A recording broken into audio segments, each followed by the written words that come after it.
Hello from Rishikesh in India. I wanted to talk about spontaneous Kundalini awakening and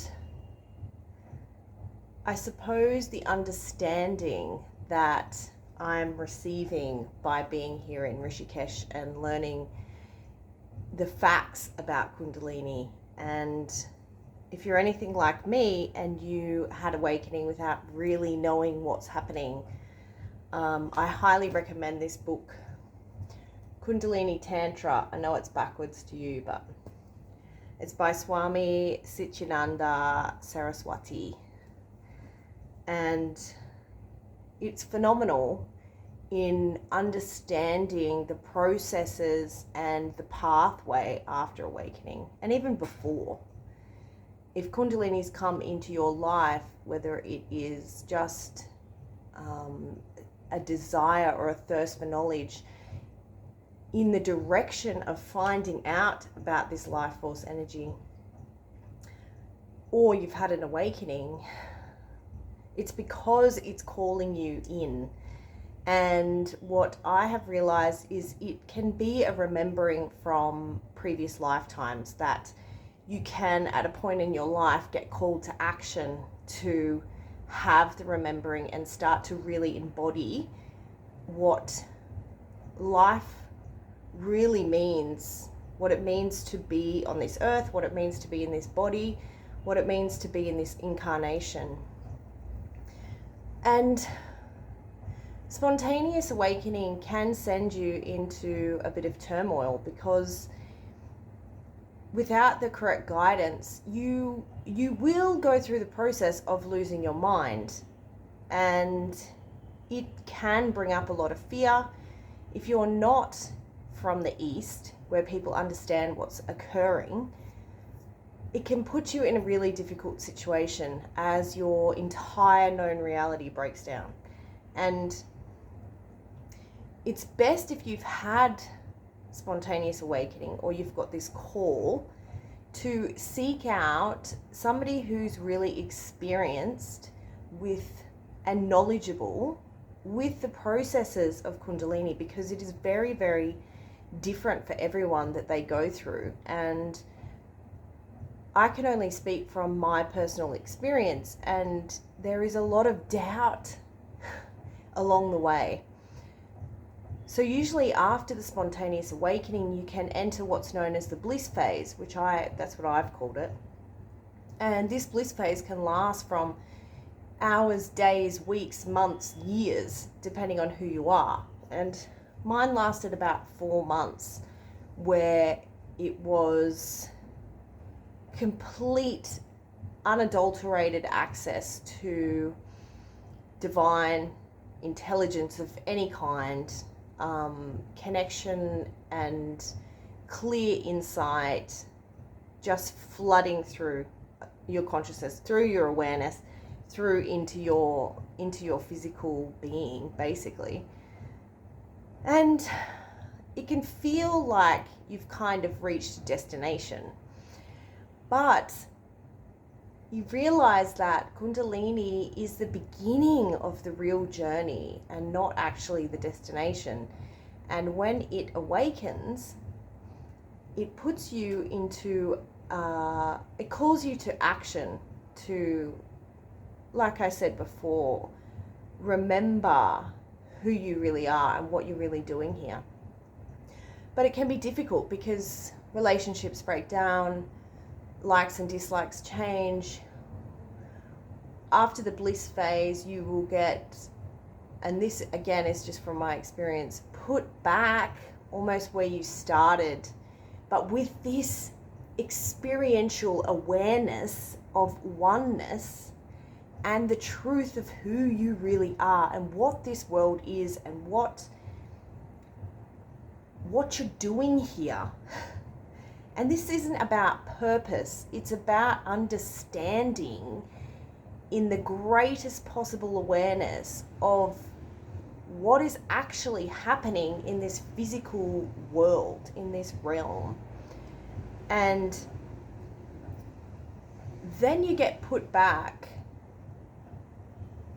back with all of your muscle memory, with your addictions, with your personal traits, with your identity, except now you're different, and it's almost like you're wearing someone else's clothes, their skin, their smell, their life, and there's something inside you that knows that it's not you.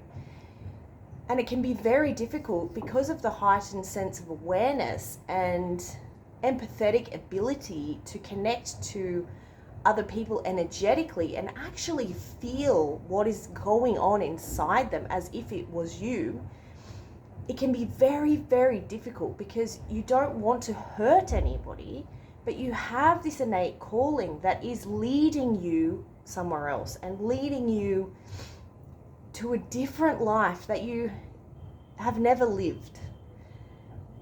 So the breakdown processes begin. The breaking down of the known reality, the removal of all the things that aren't aligned now in your journey. And this can be everything and everyone. And it's not a fast journey either. It's not a quick experience. It is very intense, emotional, sometimes torturous.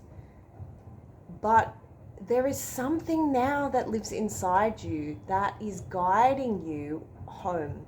And you can't help but trust undeniably this voice that lives within. And as you take the journey, you come up against the you that, the clothes that you're wearing, that identity that you've adapted in this lifetime. You come up against all of their fears and all of their distortions in their energetic field, all of their beliefs.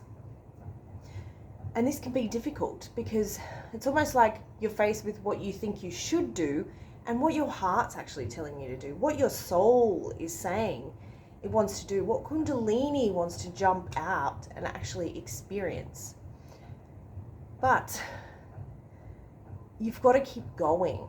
And if you're at this stage right now, this is divine reassurance that you need to keep going.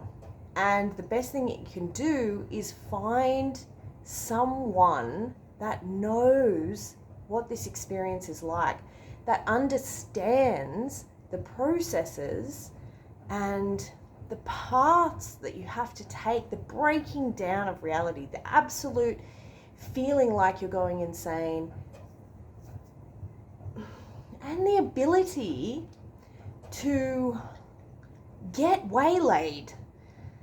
I mean, I don't believe anything happens that isn't meant to happen, but you can really get lost in there. You can get lost in believing other people above or instead of what your heart's saying and what your soul's calling to you, because it's the way that you have perhaps been before. It's the way that everybody else is.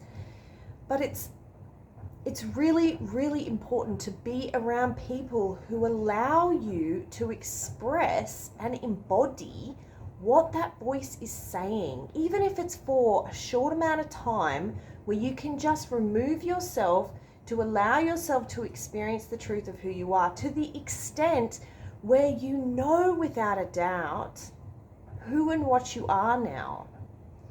Because there is the physical changes, there's physical changes, emotional, mental, all levels changes when you have this awakening. So I guess what I wanted to really highlight is that there's going to be a lot of doubt and there's going to be a lot of craziness, and you're going to be like, what the hell am I doing?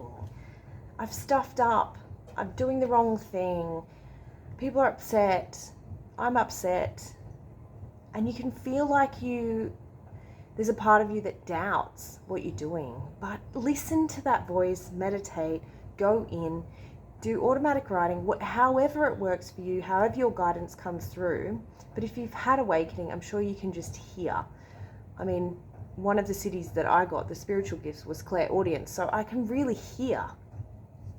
But if that's not one of your gifts, then do what works for you. Do the practices that open you up to that true voice as much as you can, because that needs to become louder than the voice of who you were before. You can always reach out to me. My details are always in the comments, in the description, and I highly recommend coming to Rishikesh. I'm doing Kundalini yoga here, and the teachers at this school, the Kundalini yoga ashram, are phenomenal. They are phenomenal. They know what they're talking about, and it has been so,